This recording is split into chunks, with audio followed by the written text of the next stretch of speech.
Sabe aquela situação? Bate uma dor de cabeça, a gente toma um comprimido e de repente parece mágica, a dor some. Mas já pararam para pensar como é que o comprimido sabe onde é que dói? Pois é, não é mágica não. Hoje a gente vai embarcar numa missão para desvendar esse mistério microscópico.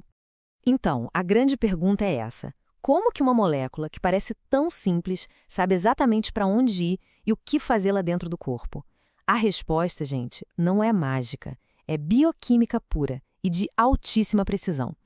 Para entender isso, primeiro a gente precisa conhecer quais são os alvos dessa missão. Bom, vamos lá. O segredo todo está em controlar umas máquinas minúsculas, mas incrivelmente poderosas, que trabalham sem parar dentro das nossas células.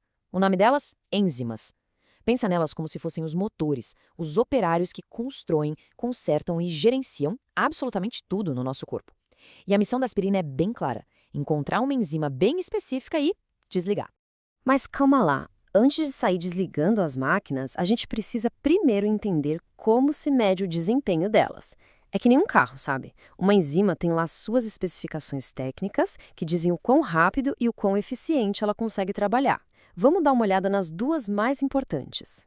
A primeira especificação é a Vmax. O nome já diz tudo, né? Velocidade máxima. Imagina o velocímetro de um carro cravado no limite. A Vmax é exatamente isso. É a velocidade mais alta que a enzima consegue chegar quando ela tem todo o combustível que precisa. Não adianta colocar mais, ela não vai mais rápido que aquilo. E a segunda especificação-chave é o km. Se a Vmax é a velocidade máxima, o km nos diz o quão eficiente é esse motor. Ele mede o quanto de combustível, que no caso é o substrato, a molécula que a enzima processa, ela precisa para chegar na metade da sua velocidade máxima. Basicamente, é uma medida da atração entre a enzima e o substrato. E aqui tem um pulo do gato. A lógica é meio que invertida. 1 km baixo significa uma afinidade alta. É como se a enzima fosse um ímã superpotente, sabe? Ela gruda no substrato rapidinho, com muita eficiência. Agora, 1 km alto, bom, aí a afinidade é baixa. O ímã é fraco. A enzima fica mais exigente, digamos assim. Ela precisa de um monte de substrato boiando em volta para finalmente engrenar e fazer o trabalho dela. Certo? Então a gente tem essas máquinas funcionando o tempo todo. Mas e se for preciso que elas parem? Ou pelo menos diminuam o ritmo? É exatamente aqui que a gente chega no coração do nosso mistério. Como é que o nosso corpo e os medicamentos conseguem puxar o freio de mão? A resposta está numa classe de moléculas chamada inibidores enzimáticos. O nome é bem direto.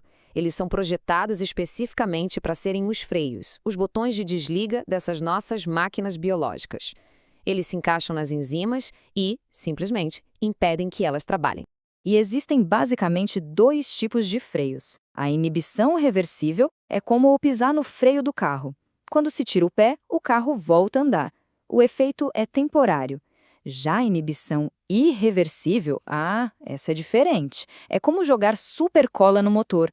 A máquina é desativada e já era, permanentemente. Olhando mais de perto para os freios temporários, os reversíveis, existem duas táticas principais. O inibidor competitivo literalmente compete com o substrato pelo mesmo lugar na enzima, o chamado sítio ativo. É uma briga direta. Já o não competitivo é mais sorrateiro.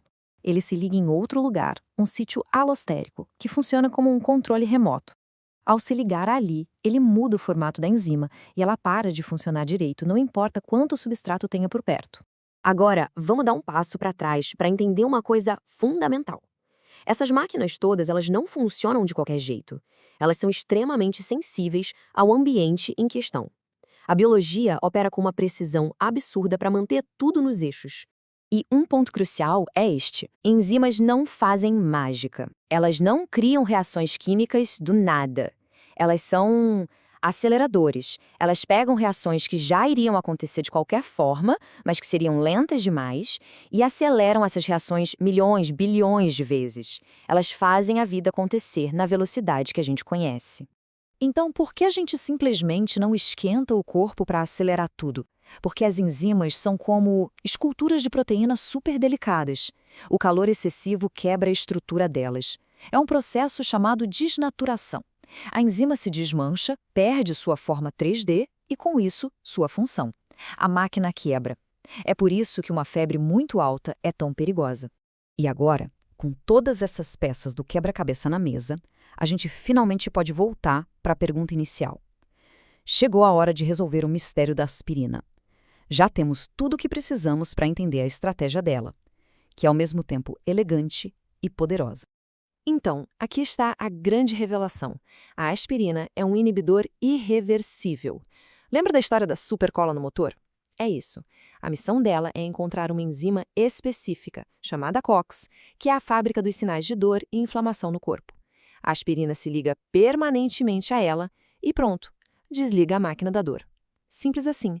Genial, né? E só para ter uma ideia do poder desse mecanismo, a mesmíssima estratégia que a aspirina usa para aliviar uma dor de cabeça, a inibição irreversível, é usada por algumas das substâncias mais perigosas que existem, como os gases de nervo sarin e VX. Eles também desligam enzimas essenciais de forma permanente, só que no nosso sistema nervoso. Isso mostra o poder imenso que existe em mirar numa única máquina dentro do corpo. E isso tudo nos deixa com uma reflexão final, né? A missão secreta da aspirina, na verdade, revela um dos princípios mais importantes da medicina moderna. Se a gente consegue desenhar uma molécula para encontrar e desligar uma máquina específica no corpo, o que mais é possível? Que outras doenças, que hoje parecem sem solução, a gente poderia combater se encontrássemos a enzima certa para desligar. O futuro da medicina, muito provavelmente, está escondido na resposta para essa pergunta.